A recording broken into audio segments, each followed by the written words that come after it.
Hello दोस्तों, मेरे channel में आपका स्वागत है। आज हम हरतालिका तीज के महत्व के विषय के शुभ मुहूर्त और व्रत के नियमों के बारे में बताएंगे। हरतालिका तीज व्रत को तीज व्रत भी कहा जाता है। यह व्रत भाद्रपद माह में शुक्ल पक्ष की तृतीया तिथि को हर्ष नक्षत्र के दिन होता है। इस व्रत को कुंवारी कन्या सुहागिन स्त्रियां दोनों कर सकती हैं। इस दिन कुंवारी कन्या और सौभाग्यशाली स्त्रियां भगवान शिव और माता पार्वती की पूजा करती हैं। यह व्रत करवा चौथ के व्रत से भी ज़्यादा कठिन माना जाता है, क्योंकि हरतालिका तीज में पूरे दिन और रात निराजल व्रत किया जाता है। अगले दिन पूजा करने के पश्चात ही पारण किया जाता है। सौभाग्यवती स्त्रियां अपने सौभाग्य को अखंड रखने के लिए हरतालिका तीज का व्रत करती हैं। मेरा वीडियो आप पूरा देखिएगा। वीडियो पसंद आए तो सब्सक्राइब करना, लाइक करना मत भूलिएगा। भगवान शिव की आराधना माता पार्वती जी ने की थी। जब माता पार्वती जी उमा रूप में जन्म हुआ तो माता पार्वती उमा रूप में प्रकट हुई तो महेश के पास बैठकर पार्वती जी ने प्रश्न किया, भोलेनाथ प्रभु शंभु शंकर दयालु करुणा के सागर तप करने वाले त्रिकालदर्शी कैलाशी करुणा करिए, आप इतना बता दीजिए कि मैं जितनी बार भी जन्म लूँ इस मृत लोक में तो अब बार बार आऊँ, जितनी बार भी मेरा इस पृथ्वी पर आप मुझे पति के रूप में बनकर मिले, इसके लिए मैं क्या करूं, मैं कैसे आपको प्राप्त कर सकती हूं। भगवान शिव ने माता पार्वती को अपनी घोर तपस्या करने के लिए कहा, बताया। माता पार्वती जी ने भगवान शिव को वर के रूप में प्राप्त करने के लिए घोर वन में कठिन तप किया। मिट्टी का शिवलिंग बना करके इनकी पूजा की, जिससे भगवान शिव बड़े प्रसन्न हुए। बाद में राजा हिमालय ने भगवान शिव और माता पार्वती का विवाह कराया।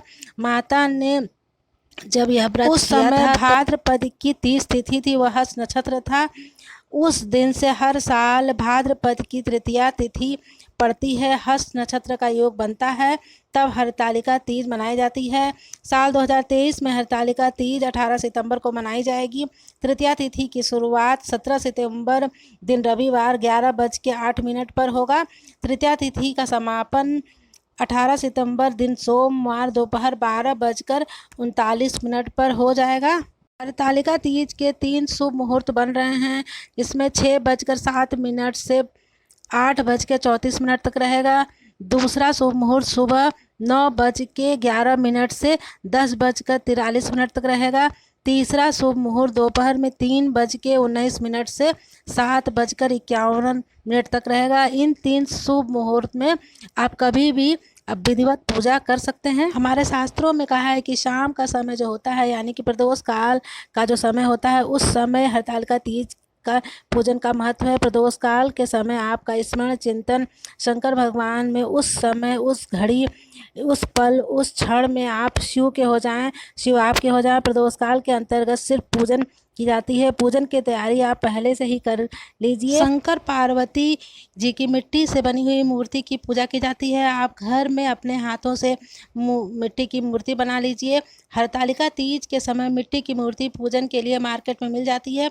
जो नारी हरतालिका तीज का पूजन नहीं करती है और व्रत नहीं करती है, साधना नहीं करती है, आप इस व्रत को नहीं करती हैं, उसके बाद भी आप जहां हरतालिका तीज का पूजन हो रहा है उस पूजन में जा करके भजन कीर्तन करके शिव पार्वती जी की विधिवत पूजा कीजिए।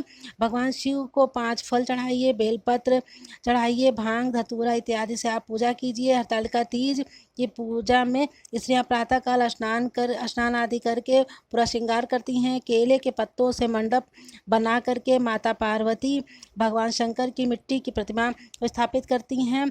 लाल आसन पर भगवान शिव माता पार्वती को स्थापित करती हैं। विधिवत बेलपत्र, सफ़ेद फूल, चंदन, धतूरा, भांग, समी पत्र इत्यादि से भगवान शंकर पार्वती की पूजा करती हैं। देवी पार्वती को लाल फूल चढ़ाएं, फल फूल मिठाई चढ़ाएं।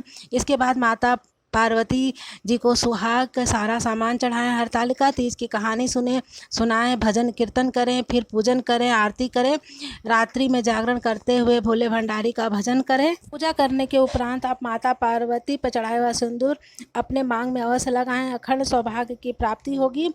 हरतालिका तीज व्रत निराजल व्रत रखा जाता है, इसमें पानी नहीं पिया जाता है। जो हरतालिका तीज व्रत करता है, इस व्रत को छोड़ा भी नहीं जाता है। हरतालिका तीज व्रत में आप 17 सितंबर की रात्रि 3 से 4 बजे के बीच में कुछ फल मीठा खाकर पानी अवश्य पिएं, क्योंकि इसमें 24 घंटे आपको निराजल व्रत करना है। इसी को सरगही कहते हैं। इसके बाद सुबह उठकर स्नान आदि करके पूरा श्रृंगार करें। आप पूजा की विधिवत तैयारी करें। अपने हाथों से सुंदर केला का मंडप बनाएं, सुंदर सा मंडप सजाएं, पार्थिव शिवलिंग का निर्माण करें। विधिवत फल फूल बेलपत्र इत्यादि से आप विधिवत पूजा करें। यह पूजा आप प्रदोष काल में करें, बहुत ही उत्तम और बहुत ही फलदायी होता है।